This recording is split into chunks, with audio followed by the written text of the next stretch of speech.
নমস্কার বন্ধুরা, কেমন আছেন সবাই? আশা করি সবাই ভালো আছেন, আর আমিও ভালোই আছি।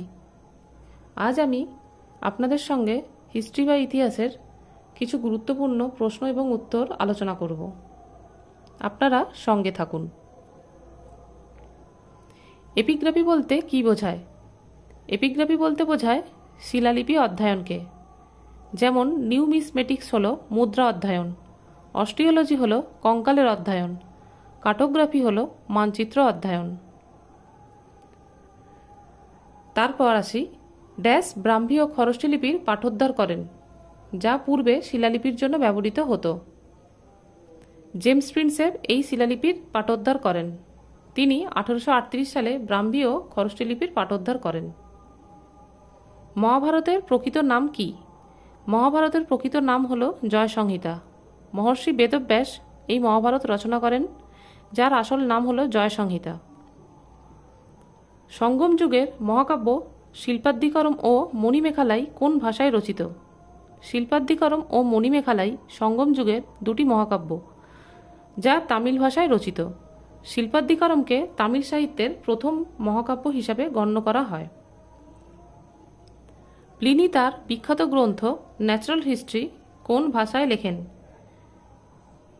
প্লিনি তার বিখ্যাত গ্রন্থ ন্যাচারাল হিস্ট্রি ল্যাটিন ভাষায় লেখেন। পাণিনি হলেন একজন বিখ্যাত সংস্কৃত ব্যাকরণবিদ।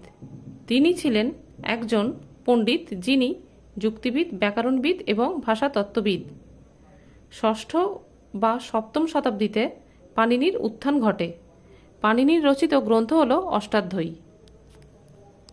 পঞ্চসিদ্ধান্তিকা, বৃহৎ সংহিতা ও সাংখ্য সিদ্ধান্তের রচয়িতা কে?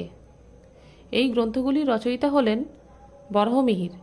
এই গ্রন্থগুলিতে ত্রিকোণমিতির নানান সূত্র লিখিত রয়েছে, যা তার ত্রিকোণমিতির জ্ঞানের নির্দেশ দেয়। গুণনাঢ্যের ড্যাশ পৈশাচী ভাষায় রচিত। বৃহৎকথা হল পৈশাচী ভাষায় রচিত। বৃহৎকথা মানে গল্পের মহাসাগর। সংস্কৃত গল্প সাহিত্যের ইতিহাসে সর্বাপেক্ষা প্রাচীন ও বৃহত্তম গল্পগ্রন্থ হল গুণনাঢ্য রচিত বৃহৎকথা।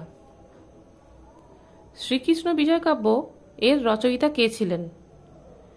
শ্রীকৃষ্ণ বিজয়কাব্য এর রচয়িতা ছিলেন মালাধর বসু, যিনি গুণরাজ খাঁ উপাধিতে ভূষিত হয়েছিলেন। যুক্তিকল্পতরু গ্রন্থের রচয়িতা ছিলেন কে? যুক্তিকল্পতরু গ্রন্থের রচয়িতা ছিলেন ভোজ। ইনি ছিলেন মালবের পরমার বংশীয় রাজা, যিনি ভোজেশ্বর মন্দির স্থাপন করেন। যুক্তিকল্পতরু হল ভারতীয় জাহাজ বা জলযান নির্মাণ কৌশল বিষয়ক রচনা। সত্যমেব জয়তে কথাটি কোন গ্রন্থ থেকে নেওয়া হয়েছে? মুন্ডক উপনিষদ থেকে নেওয়া হয়েছে। ত্রিপিটকের পিটক কথার অর্থ কী? এই পিটক কথার অর্থ হল ঝুড়ি। বেদ শব্দের অর্থ কী? বেদ শব্দের অর্থ হল জ্ঞান। প্রিন্স অফ পিলগ্রিমস বলা হয় কাকে? প্রিন্স অফ পিলগ্রিমস বলা হয় হিউয়েনসাংকে। মনুস্মৃতির আলোচ্য বিষয়বস্তু কী? মনুস্মৃতির আলোচ্য বিষয়বস্তু হল আইন।